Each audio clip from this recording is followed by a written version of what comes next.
my trip to Disney. Welcome to MsMojo, and today we're counting down our picks for the funniest and or most notable times SNL hosts break character. He's crying. I was carried down gently in a cradle of light. Number 30, Shane Gillis, church on vacation. An Ohio family finds themselves on vacation in Jamaica, trying to fit in with the locals at church. Under the blood, me say under the blood. Under the blood, me say me under the blood. Jesus should have covered me under the blood. Yeah. Shane Gillis plays a dad who tries to speak with an accent and teaches kids a lesson. With the comedian speaking in Jamaican patois, he breaks after diving headfirst into the new voice. Honey, you don't even know what he's talking about. Hush now, child, me trying to hear the good words. What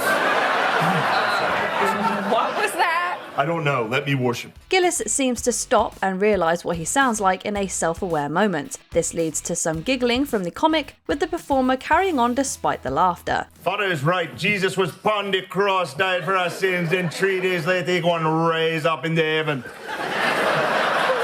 Ricky!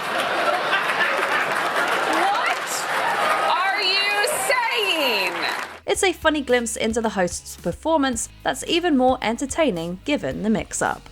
Number 29, Dave Chappelle, Uncle Ben.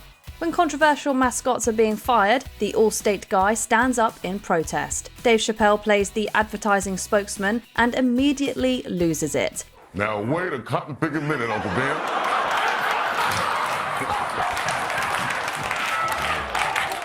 Oh, I knew you'd sell me out.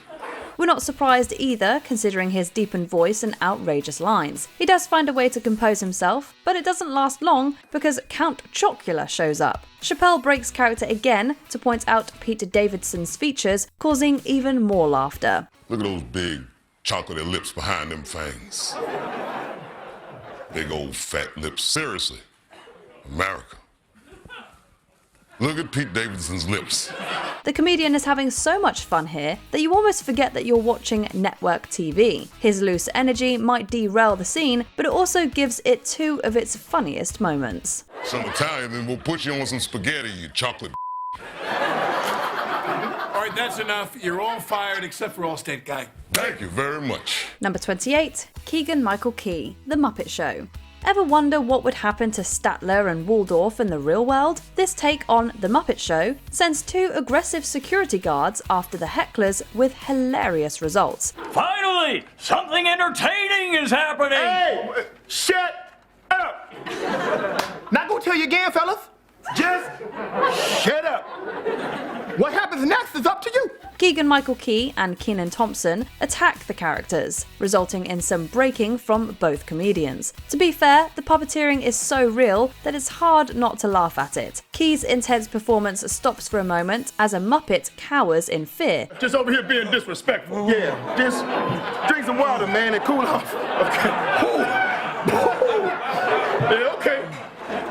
I'll go get some water. This blend of violence and comedy creates the perfect cocktail for some funny diversions. The host leans into the absurd scene, giving it another highlight when he can't take it anymore. Hey, Kramer!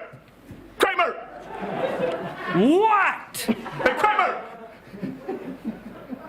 You stupid! That felt good. That felt good. Number 27, Alec Baldwin, Platinum Lounge. This funny sketch shows audiences where veteran SNL hosts hang out. Alec Baldwin enters the exclusive lounge, fighting with Steve Martin and getting drinks from Martin Short. Hey, wait. Isn't that John Goodman? No. Hey, I was in Sweaty Balls. The real surprise comes when Paul McCartney shows up at the end. Mr. Baldwin, you're wanted in the studio.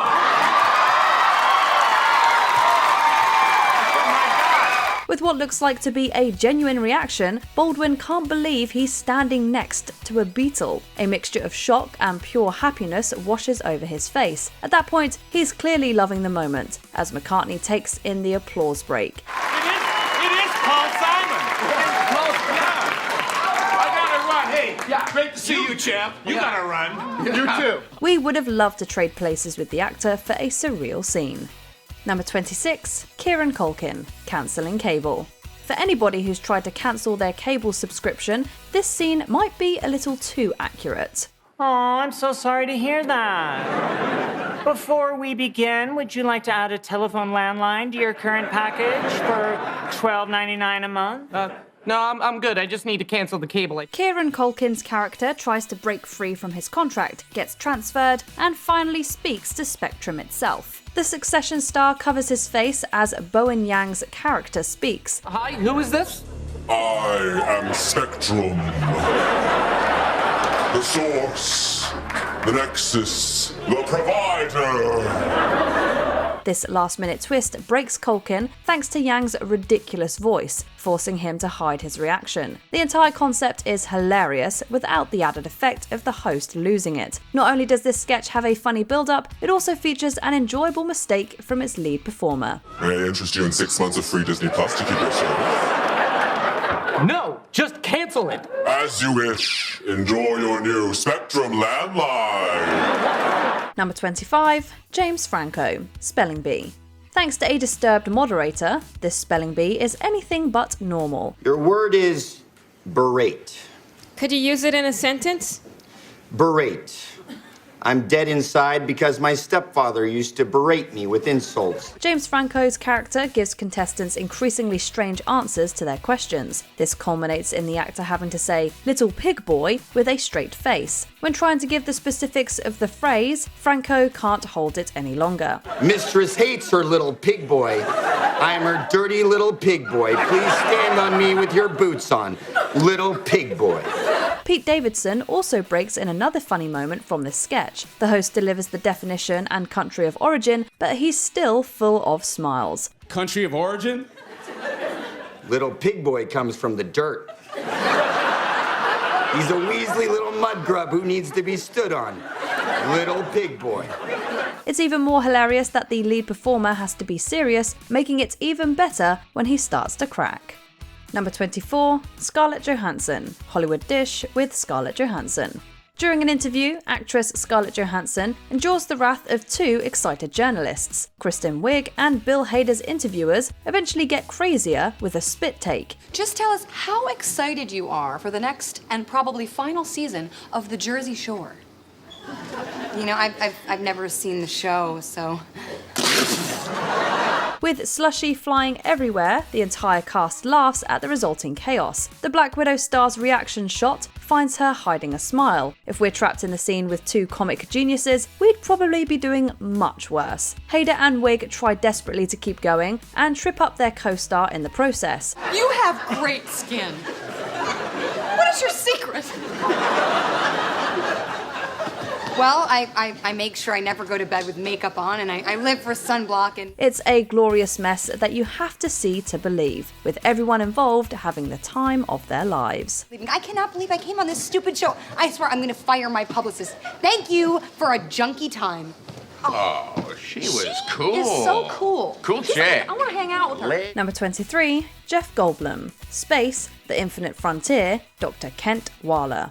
How do you even explain this idea? Will Ferrell is playing radio legend Harry Carey and talking to Jeff Goldblum's doctor about space. Much like the majority of people watching this sketch, Goldblum finally breaks after enduring Ferrell's zany character. We all know that the moon is not made of green cheese.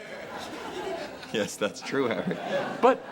But what if it were made of barbecue spare ribs? Would you eat it then? The host almost looks like he's trying to make sense of the skit in real time. Opposite a comedic icon, the acclaimed actor understandably has trouble keeping a straight face. I'm confused. It's a simple question, Doctor. Would you eat the moon if it were made of ribs? I don't know how to answer that. The amazing impression of Carey is more than enough to throw off a seasoned performer. Along with important questions about eating the moon, this scene is worth it just for Goldblum's slip-up. What about this? If you had a choice between being the top scientist in your field or getting mad cow disease, what would it be? Well, of course I would choose to be the top scientist in my field. Number 22, Will Ferrell, Cut for Time, Cast List. In this sketch set in high school, Will Ferrell plays a dramatic director who's set to reveal his casting choices. The comedian then bumps into A.D. Bryant, and the laughs follow soon after. Back up, please. Back up. Please. What are you doing? Ferrell tries to hide his break, but it's already too late in a hilarious mishap. Several of the other cast members follow suit in a chaotic turn of events. Please. And our tech director dead.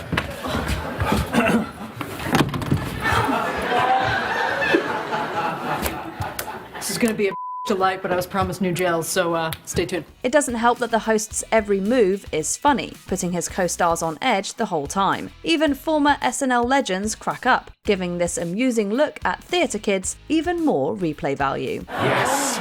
Gorgeous, sweet chaos. Number 21, Steve Martin and Martin Short, The Holiday Train.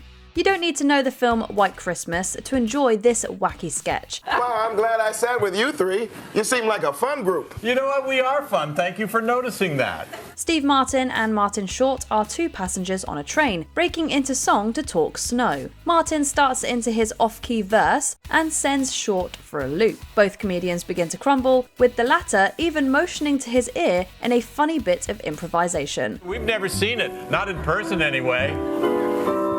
Snow. I want to go outside and touch upon snow. These two professionals have been working for so long that they know how to roll with a mistake. Through the power of song, they find a way to work through the pain. It's also great to see they both can rib each other on live TV. And dream. Of snow.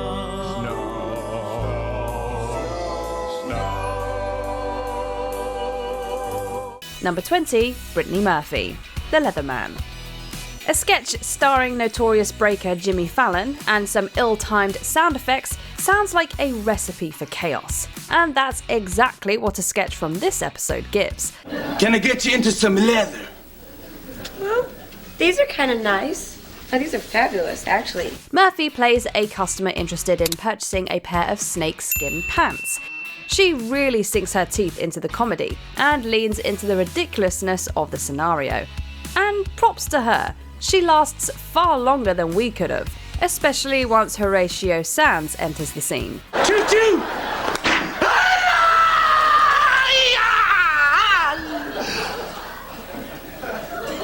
Why did I give him that whip for his birthday? However, she eventually can't hold it back any longer. When she does break though, she continues the scene so seamlessly that it almost looks like a character quirk, rather than genuine laughter.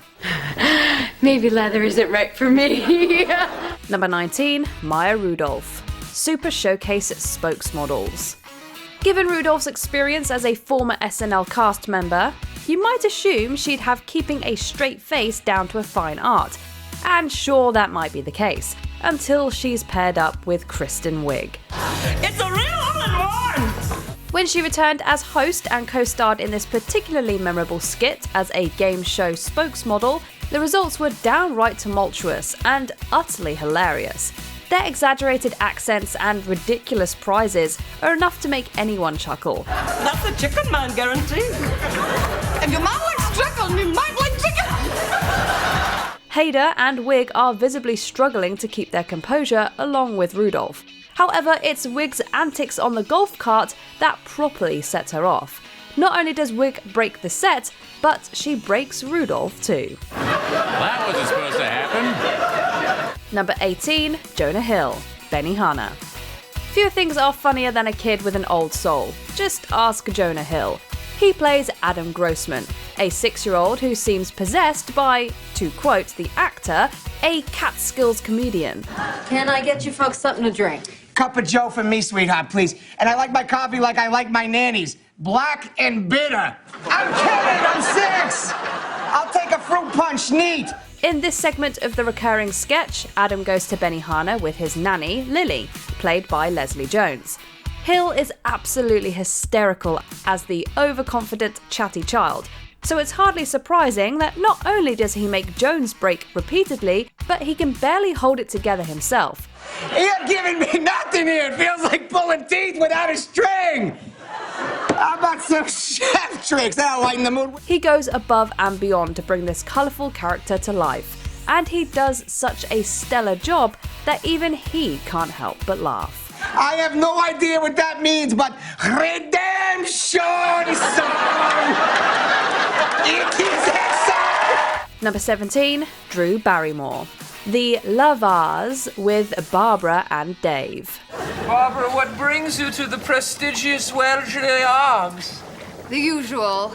Barrymore is practically an SNL Hall of Famer. She first hosted the show in 1982 when she was just 7 years old, and joined the Five Timers Club in 2007.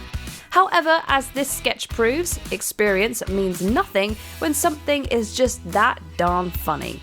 We submitted to his ravenous desires.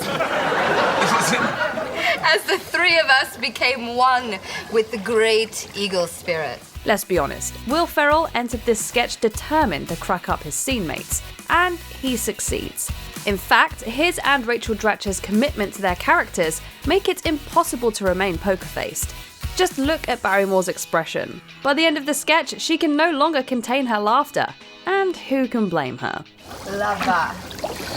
Would you care to see my bed adorned with hibiscus petals and my photo of me? And Gina Davis. Gina Davis, that sounds nice. Number 16, Christina Applegate. Matt Foley, Van Down by the River. Take everything you know about motivational speakers and toss it out the window. You've got Matt Foley.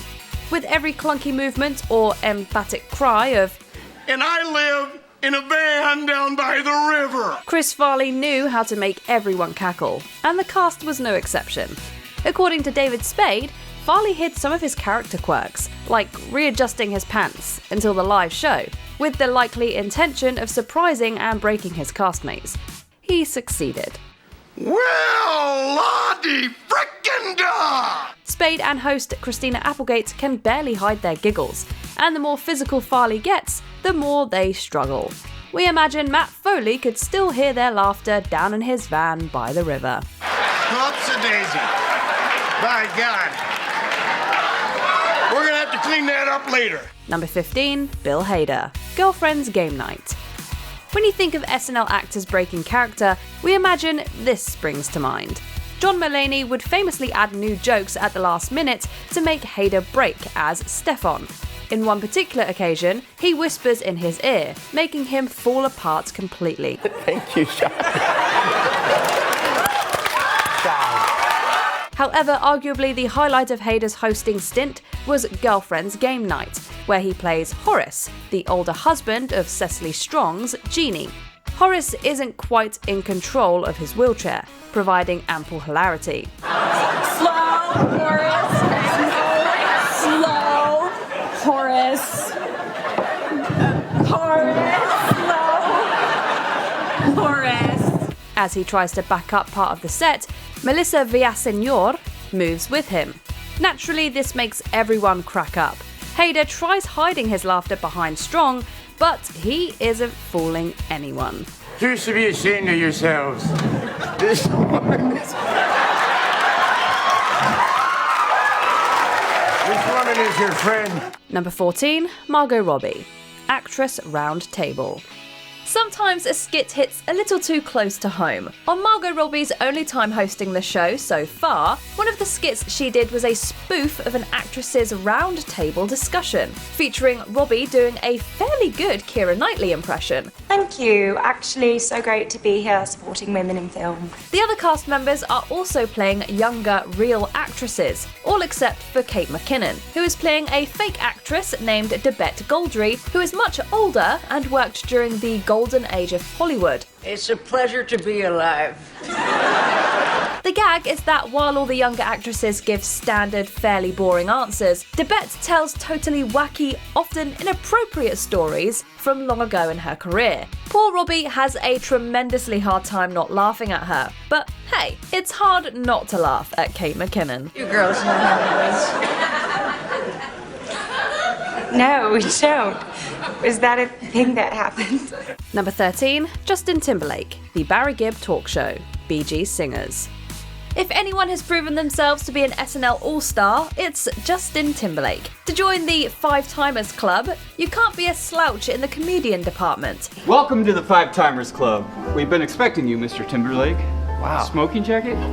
Please. But even five-timers fall sometimes. In one of Timberlake's earlier performances on the show, he did a skit with Jimmy Fallon titled The Barry Gibb Talk Show. In the skit, Fallon plays the titular Gibb, taking on the singer's signature falsetto and speaking voice. What effect do you think this is gonna have on California politics as a whole? As Barry's brother Robin, Timberlake is hilarious, but sometimes has a hard time, understandably, keeping a straight face at Fallon's antics. The face he makes to try and keep himself from laughing is one for the books.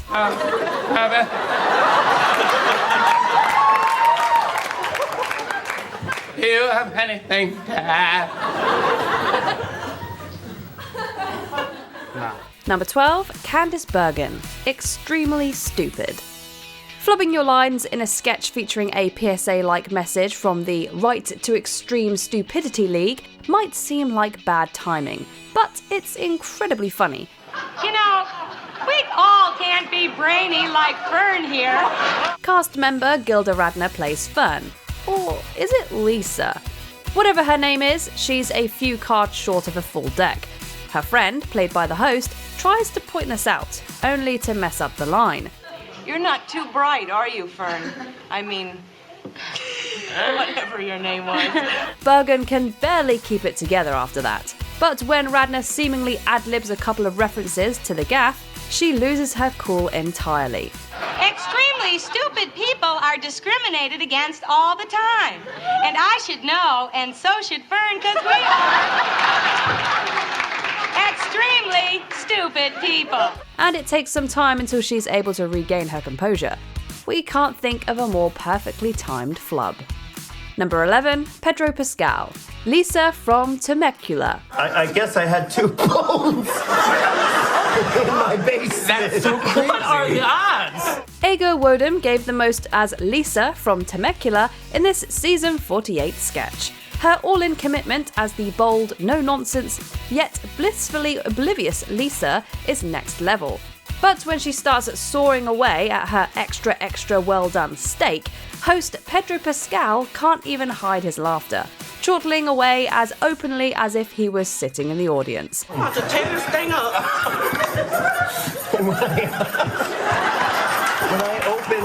When I opened the door, he Pascal later revealed that he was set off by scene mate Bowen Yang, who apparently rarely breaks. This sketch was so ridiculously over the top and outrageously hilarious that even the most poker-faced person would feel compelled to at least crack a smile. Poor Pedro. He never even stood a chance. You know what? Y'all just haven't had it right. I'm gonna cut y'all a piece. Number 10, Janet Jackson, Cork Soakers.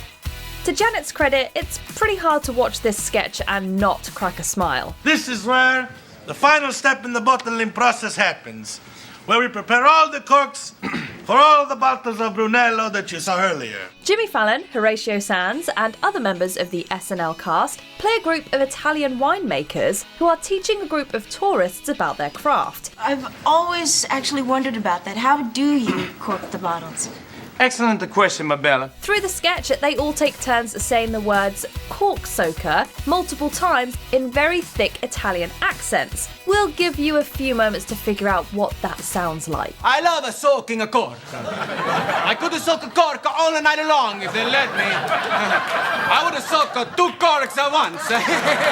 Janet plays one of the tourists and breaks character as she's asking the winemakers how they learned to soak corks. So how did you learn to soak corks? Soak corks. She flops a bit, starts to giggle, and things just devolve from there. Number 9, Emily Blunt, Escorts. You'd think a star like Emily Blunt would have hosted Saturday Night Live multiple times, so you might be surprised to learn the actress only has one hosting gig under her belt so far. But I did get to improv a few little things, like, you know, the part where I said, it's me, you know, that was improvised. She did a wonderful job by our standards, but there was one skit where she sort of lost her cool. In a skit called Escorts, Blunt and cast member Leslie Jones play two escorts who get very specific about what they will and will not do. I will kiss, but only with this amount of tongue. Oh, is your tongue out? Yes. Blunt mostly keeps it together through the first part of the sketch, but there's a moment towards the end where she has to fake a fall. She pops her head over the couch to say her line, but just can't stop a giggle fit from taking over. Oopsie doopsie, I muffed it up again. Number 8, Larry David, new wife. Veteran comedians are known for their ability to keep character, no matter how funny the situation. So it's a wonderful but rare treat when someone like Larry David can't help but laugh at a sketch. I got married this past weekend. You did what? I met and married a wonderful woman. She's opened up a whole new world to me. David was a writer for SNL during its 10th season, and came back years later to play Bernie Sanders during season 41. But it was during one of his hosting stints that he caught a case of the giggles. In a skit called New Wife, David introduces his friends to his very young new wife, played by Cecily Strong. Yeah, you guys can come, but you gotta bring 3 friends, and they have to be either buff, cute, or rude. 2 out of 3. The skit plays on someone as old as Larry David, having to say ridiculous hip lingo, and he seems just as tickled by it as the rest of us. Is everything okay? You got so mad. Yeah, I'm sorry. Sorry. I took my prep on an empty stomach. Number 7, Jamie Foxx, Maine Justice. Saturday Night Live has had some pretty strange running skits over the years, but one of the oddest has to be Maine Justice. Okay, y'all take a seat. Y'all take a seat right here, right now. SNL veteran Justin Timberlake once starred in this sketch, but today we want to honour Jamie Foxx's turn. The sketch itself is absolutely ridiculous. The people in a courtroom in Maine act like they're from the Louisiana Bayou, confusing a character who's from out of town. Hey, what the hell is going on here? Okay, all right now. Okay, here we go now. If we're being honest, Jason Sudeikis' accent alone would have probably made us laugh way earlier in the sketch, so kudos to Fox for holding on as long as he did. But there's one particular quote at the end that involves the word swamp and butt, and Fox just can't keep it in. Half the time up to Uncle Orville's airboat and drag his bare, lily white butt across the swamp to put out that ass fire. Number 6, Sean Hayes, Jeffries.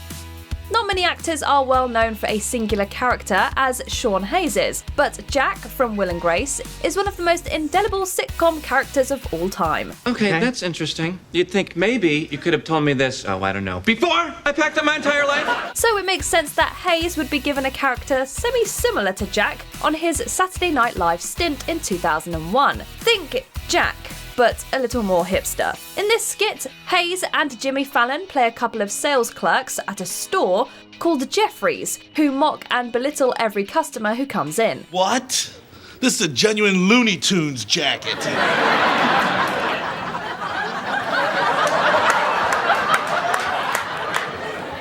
Wow, I didn't know Joey Buttafuoco had a garage sale. Hayes mostly keeps it together during the skit, but when Will Ferrell rolls in on a motorized scooter, well, that's the end of Hayes' straight face. We're going to the Dolce & Gabbana show. How fast can you have your bags packed for Milan? Number 5, Kevin Hart, Barnes & Noble firing.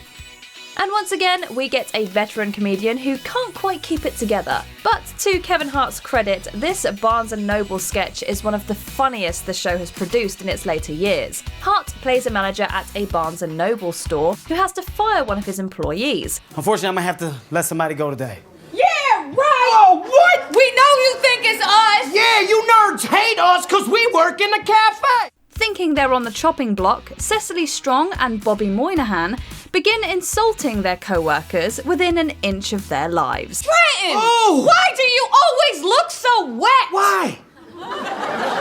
Do you hatch out of an egg every morning? These two are hilarious, but Tim Robinson is who finally gets Hart to crack. During one of Hart's lines, Robinson pops up behind him without warning, causing him to break character and let out a quick laugh. I would never find any person in this room except Carl. Oh, no.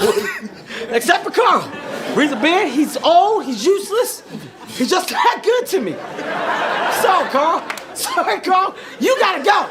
Number 4, Billie Eilish. Hotel ad. When a host doesn't have a lot of comedy chops under their belt, it's easy to see why some of the skits that Saturday Night Live writers come up with might throw them off their game. So is the case for Billie Eilish, who hosted the show in 2021 and did surprisingly well for a first-time host, especially one so young. Our rooms provide every comfort required by law. Tiny soap in plastic. Phone that blinks. One of her best skits was Hotel Ad, in which Eilish lent her impeccable monotone voice to a very strange and off-putting commercial for a hotel. Want to see the local sights? Ask our concierge, Doreen. But be warned, she's having a hard month every month. But unfortunately, or fortunately, depending on how you look at it, Eilish couldn't hold that deadpan tone for long, especially not next to the very hilarious Kate McKinnon. Situated between the DMV and a darkened Sonic, it's the location that will make your Uber driver say, "You sure?" Number 3, Lindsay Lohan. Debbie Downer, Disney World. Well, you guys, Disney World really is fun. It makes me feel like a kid again. I mean, the time before my 2-year stint at Children's. This sketch is anything but a downer. Indeed, taking Rachel Dratch's iconic recurring character to the happiest place on Earth was a stroke of genius. Although, even Pluto walks away from her with his tail between his legs. With that costume on, he's probably in the early stages of heat stroke. Nevertheless, as they say, misery loves company, and Debbie's misery is such a crowd pleaser that she soon breaks everyone. Credit to Lohan though, who holds out longer than most of her scene mates. However, eventually, even she gets caught up in the hilarity and loses it. You are totally ruining my trip to Disney. I didn't say a word during It's a Small World when you talked about low birth weight, or during the fireworks when you went about feline AIDS. The actress later told Vogue that she quickly left the set as she was worried she'd get in trouble for laughing. Number 2, Adele, Africa Tourism. While the subject matter is somewhat sketchy, this skit is primarily remembered for Adele's infectious laughter. You're gonna want that coconut water. Last night, I saw the face of God. She plays a divorcee discovering the continent of Africa alongside cast members Kate McKinnon and Heidi Gardner. As any SNL fan knows, keeping a straight face while sharing the screen with McKinnon is very hard. And for sure, the comedian comes close to breaking the singer numerous times. It starts with a sly smile and a slight chuckle here and there. But it's Gardner who delivers the double entendre that leaves Adele doubled over and laughing out loud. The rhythm, the drums, the pounding. The fanning yourself with a palm between rounds. It was the breakout sketch of the night. Now that's some powerful laughter. Tell your travel agent that you want to see Africa. All of it. From Angola to Jamaica. Before we continue, be sure to subscribe to our channel and ring the bell to get notified about our latest videos. You have the option to be notified for occasional videos or all of them. If you're on your phone, make sure you go into your settings and switch on notifications. Number 1, Ryan Gosling, Close Encounter. When you make Ryan Gosling break character this badly, the only choice is to do it again. And that's exactly what Saturday Night Live did. Yes, you three experienced the first verified case of alien abduction, so naturally you are of great interest to the United States government. When Ryan Gosling first appeared in the Close Encounter sketch, there was no way we could have known just how iconic this appearance would come to be. The sketch portrays 3 people who are abducted by aliens and asked to tell the government about their experience, and marks another instance of Kate McKinnon making people absolutely lose it. Were these beings also bathed in light? No, they were gray with big fat eyes, little mouths. They just stared while I peed. As soon as she gets going, Gosling is absolutely down for the count. He tries to hide behind his hand, but nothing can hide that smile. So I had to just chill up there with my damn coot and prune shoe till the place opened up. Gosling later reprised the sketch, but nothing is as good as the original. Did we forget another standout SNL moment where the host breaks? Let us know in the comments below. Straight up. Very nice. Do you agree with our picks? Check out this other recent clip from MsMojo and be sure to subscribe and ring the bell to be notified about our latest videos.